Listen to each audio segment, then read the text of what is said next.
हमने ये देखा कि जो सिमिलर ट्राइंगल्स होते हैं उनके करस्पॉन्डिंग साइड्स का रेशियो हमेशा सेम होता है, एक जैसा होता है।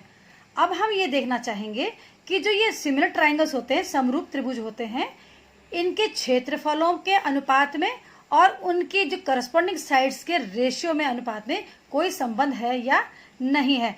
स्टूडेंट्स, हम सब जानते हैं कि जो एरिया होता है वो किस में मेजर किया जाता है, स्क्वायर यूनिट में मेजर किया जाता है, और जबकि जो साइड है वो किस में मेजर की जाती है, केवल यूनिट में मेजर की जाती है।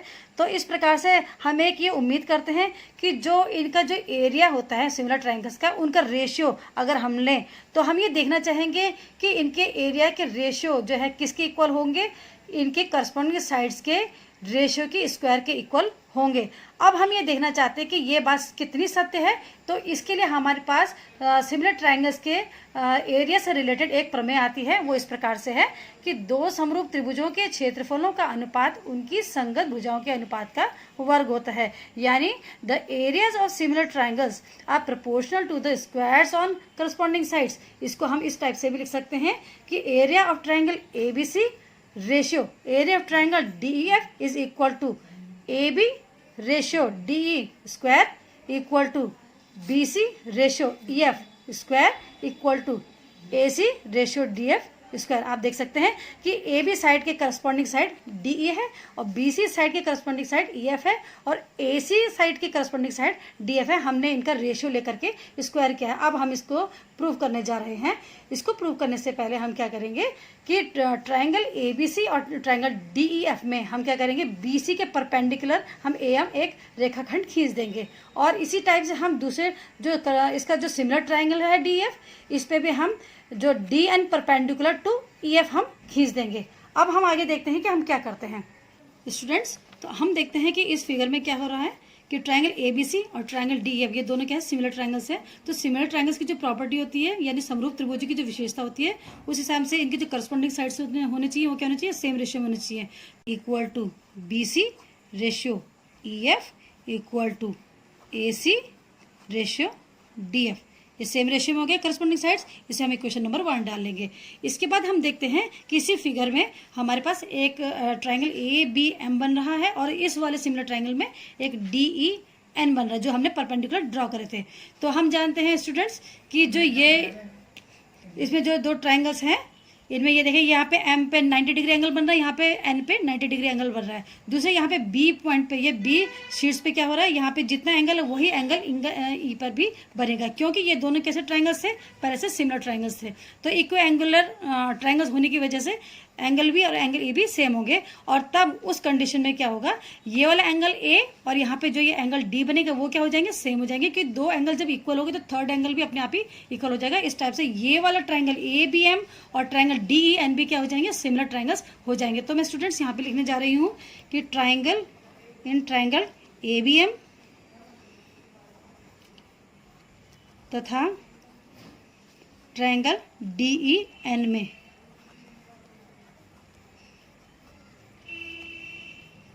Angle M equal to angle N, यहाँ पे हम लिखेंगे प्रत्येक 90 अंश है, 90 डिग्री एंगल बन रहा है क्योंकि हमने परपेंडिकुलर ड्रॉ किया था, इस वजह से ये 90 डिग्री का कोण बन रहा है। इसके बाद हम लिखेंगे angle B equal to angle E, ये हम लिखेंगे क्योंकि triangle ABC similar triangle DEF ये हमें दिया गया था, इसलिए क्या हो गया, ये समान कोणिक होने की वजह से, ये इक्व एंगुलर होने की वजह से ये दोनों ट्राइंगल्स क्या हो गए, सिमिलर हो गए। इसलिए triangle ABM similar triangle DEN। अब यहाँ पे ये जब दोनों ट्राइंगल सिमिलर हो गए तो फिर हम क्या जानते हैं कि इनकी जो ये करस्पॉन्डिंग साइड है ये भी क्या हो जाएंगी, इनकी करस्पॉन्डिंग साइड वो भी से इनके रेशियो सेम हो जाएंगे। तो हम लिखेंगे AB ratio DE equal to AM ratio DN। इसको हम इक्वेशन नंबर 2 डाल देंगे। अब स्टूडेंट्स, हम इन दोनों सिमिलर ट्राइंगल्स के एरिया निकालते हैं।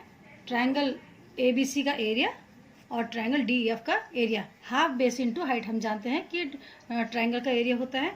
तो इन दोनों ट्राइंगल्स के एरिया को हम क्या कर देंगे, रेशियो लेंगे उनका, जैसे कि हमें प्रूव करना है। यहाँ देखेंगे आप कि ट्राइंगल ABC का एरिया रेशियो ट्राइंगल DEF का एरिया, ठीक है, और उसको हमने इनके जो करस्पॉन्डिंग साइड्स के रेशियो की स्क्वायर के इक्वल लाना है। तो हम देखते हैं कि अब हम क्या करते हैं। सबसे पहले हम क्या करने जाते हैं कि इन दोनों सिमिलर ट्रायंगल्स के एरिया का रेशियो लेते हैं। देखेंगे हम ट्रायंगल ABC का area is equal to half base into height. तो बेस है इसमें BC इंटू और उसका जो एल्टीट्यूड यानी हाइट है वो है इसकी AM अपॉन, अब DEF ट्राइंगल का जो एरिया होगा वो क्या होगा, सेम इसी फॉर्मूले से half base into height. Base है इसमें EF इंटू और हाइट है इसकी DN। अगले स्टेप में चलेंगे 1/2 कैंसिल हो गए, हमारे पास आ गया BC upon EF into AM upon DN, ये हमारे पास आ गया।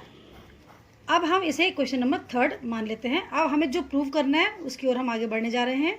Area of triangle ABC upon area of triangle DEF हमने यहाँ पे लिख दिया है। अब स्टूडेंट्स हम देखते हैं कि हमें जैसे प्रूव करना है कि हमें एरिया ऑफ ट्रायंगल ABC का रेशियो जो एरिया ऑफ ट्रायंगल DF से जो करना है, हमें क्या लाना है, इनकी करस्पॉन्डिंग साइड्स के रेशियो के इक्वल लाना है। तो देखेंगे हमारे पास, हम देखते हैं कि BC अपॉन EF का स्क्वायर है, तो वो अगर हम यहाँ पे लाने की करते हैं तो क्या होगा, BC अपॉन EF हमारे पास ऑलरेडी है। अब हमें क्या करना है, AM अपॉन DN को यहाँ से रिमूव करना है, यहाँ से हटाना है। तो देखते हैं कि AM अपॉन DN किस प्रकार से हटेगा। आप देखते हैं क्वेश्चन नंबर 2 में AM अपॉन DN किसके इक्वल है, AB अपॉन DE के है। और इससे पहले इक्वेशन जब नंबर 1 है वो किसके इक्वल है, AB अपॉन DE किसके इक्वल है, BC अपॉन EF। तो अगर हम इक्वेशन नंबर 1 और इक्वेशन 2 को ध्यान से देखें तो हम क्या कर सकते हैं, AM अपॉन DN को बदल सकते हैं, चेंज कर सकते हैं AB अपॉन DE में, और AB अपॉन DE को किस में चेंज कर सकते हैं, BC अपॉन EF में। तो यहाँ से इसमें चेंज हो जाएगा और यहाँ से इसमें चेंज हो जाएगा। तो हम लिखेंगे यहाँ पे, देखेंगे आप, is equal to BC upon EF, ये पहले से है हमारे पास, इंटू AM अपॉन DN को हम देखेंगे इक्वेशन नंबर 2 से हमने AB अपॉन DE कर देना, और फिर डायरेक्ट उसके बाद AB अपॉन DE को हमने क्या कर देना, BC अपॉन EF लिख देना इक्वेशन नंबर 1 से। तो हम लिखेंगे BC upon EF is equal to BC upon EF whole square. तो इस प्रकार से हमने देखा कि जो सिमिलर ट्रायंगल्स को जो एरिया का जो रेशियो था वो किसके इक्वल आ गया, इनकी जो करस्पॉन्डिंग साइड्स है उनके रेशियो की स्क्वायर्स के इक्वल आ गया। इसी टाइप से आप जो है, जैसे आपने BC अपॉन EF का स्क्वायर निकाला, इसी टाइप से आप जो है किसका, ये AB अपॉन D का होल स्क्वायर भी निकाल सकते हैं और उसको इक्वल कर सकते हैं AC अपॉन DF के होल स्क्वायर के। अब स्टूडेंट्स इस जो थ्योरम पे या प्रमेय पे आधारित कुछ क्वेश्चंस आते हैं, उन न्यूमेरिकल्स को भी हम अगले वीडियोज़ में मैं आपको सॉल्व करना सिखाऊंगी। इसी प्रकार आप area of triangle ABC ratio area of triangle DEF निकाल सकते हैं। देखेंगे हमारे BC अपॉन EF का स्क्वायर आया था, तो अब हम इक्वेशन 1 में देखते हैं BC अपॉन EF किसकी इक्वल है। देखेंगे आप BC अपॉन EF जो है AB अपॉन DE की इक्वल है, तो आप इसे AB अपॉन DE का होल स्क्वायर भी लिख सकते हैं, ठीक है। और इसी को आप जो है देखेंगे, आप AB अपॉन DE को किसकी इक्वल लिख सकते हैं, AC अपॉन DF। तो हम इसे लिख सकते हैं AC upon DF whole square.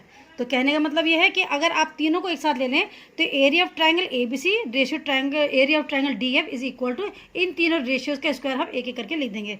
Therefore area of triangle ABC ratio area of triangle DEF is equal to AB upon DE whole square equal to BC upon DE, BC upon EF whole square equal to AC upon DF whole square, और ये hence proved. तो students आपने देखा कि जो similar triangles के जो क्षेत्रफल होते हैं, समरूप त्रिभुजों के जो क्षेत्रफल होते हैं, वो उनका अनुपात इनकी संगत भुजाओं के अनुपात के वर्ग के बराबर होता है। यदि स्टूडेंट्स आप AB upon DE whole square ना लिख करके ये AB square upon DE square भी कर देंगे तो भी आपका सही माना जा सकता है ये प्रमेय। तो स्टूडेंट्स मुझे उम्मीद है कि आप लोगों को ये प्रमेय अच्छे से समझ में आ गई होगी। इस प्रमेय को, इस थ्योरम को आप 1-2 बार अपने आप से फिर से करेंगे, वीडियोस को ढंग से देखेंगे, तब आपको इस प्रमेय के बारे में समझ आएगा। और ये थ्योरम जो है वेरी वेरी इंपॉर्टेंट है और अधिकतर एग्जाम में पूछी जाती है। स्टूडेंट्स अब इस प्रमेय से रिलेटेड हमारे पास क्वेश्चन इस टाइप से है। मान लीजिए triangle ABC similar triangle DEF है और इनके क्षेत्रफल क्रमशः 64 सेंटीमीटर स्क्वायर हैं और 121 सेंटीमीटर स्क्वायर हैं। यदि EF is equal to 15.4 centimetre हो तो BC ज्ञात कीजिए। अब देखेंगे स्टूडेंट्स इस क्वेश्चन को हम कैसे करते हैं। क्योंकि ये दोनों के दोनों ट्रायंगल कैसे हैं, सिमिलर हैं, तो सिमिलर ट्रायंगल्स में अभी आपने पढ़ा था प्रमेय को कि जो दो सिमिलर ट्रायंगल्स होंगे उनका जो एरिया का जो रेशियो होगा, ठीक है, उनके क्षेत्रफलों का जो अनुपात होगा वो उनकी संगत भुजाओं के वर्गों के अनुपात के इक्वल होगा। ठीक है, तो इस हिसाब से हम लिखेंगे area of triangle ABC ratio triangle area of triangle DF। तो हम लिखते हैं area of triangle ABC ratio area of triangle DEF, वो किसके इक्वल होगा, इनके जो करस्पॉन्डिंग साइड्स है इनके रेशियो के स्क्वायर के इक्वल होगा, यानी कि BC अपॉन EF स्क्वायर। अब हमें जो चीज़ दी गई है हम उस हिसाब से इनमें वैल्यूज रख देंगे। एरिया ऑफ ट्रायंगल ABC कितना दिया गया 64 upon area of triangle DEF हमें दिया गया 121 इज इक्वल टू, तो हमें BC की वैल्यू ज्ञात करनी है, तो BC को हम ऐसे ही रहने देंगे और EF की वैल्यू हमें दी गई है 15.4। अब हम क्या करेंगे, इनके करस्पॉन्डिंग साइड का रेशियो का स्क्वायर कर देंगे। अब स्टूडेंट्स इसको सॉल्व करने के लिए हम क्या करेंगे, इसको हम जो है 64 हम जानते हैं 8 का स्क्वायर होता है और 121 11 का स्क्वायर होता है, तो हम इसे लिख देंगे 8 upon 111 whole square which will be equal to BC upon 15.4 whole square. अब जो है स्क्वायर से स्क्वायर कैंसिल हो जाएंगे, तो हमारे पास नेक्स्ट स्टेप में आएगा 8 upon 11 is equal to BC upon 15.4 BC upon 15.4। Cross multiplication से क्या होगा, 8 multiply 15.4 is equal to BC into 11। अब हम इसमें BC की वैल्यू निकाल लेंगे। BC इज इक्वल टू कितना होगा, 8 मल्टीप्लाई 15.4 अपॉन 11। 11 से कैंसिल कर देंगे, 11 with 11 4 जो 44, तो BC इक्वल टू 11.2 सेंटीमीटर। इस टाइप से आप जो है इस थ्योरम का प्रयोग करके हम जो है एक करस्पॉन्डिंग साइड अगर हमें दी हो तो दूसरी करस्पॉन्डिंग साइड की वैल्यू हम निकाल सकते हैं।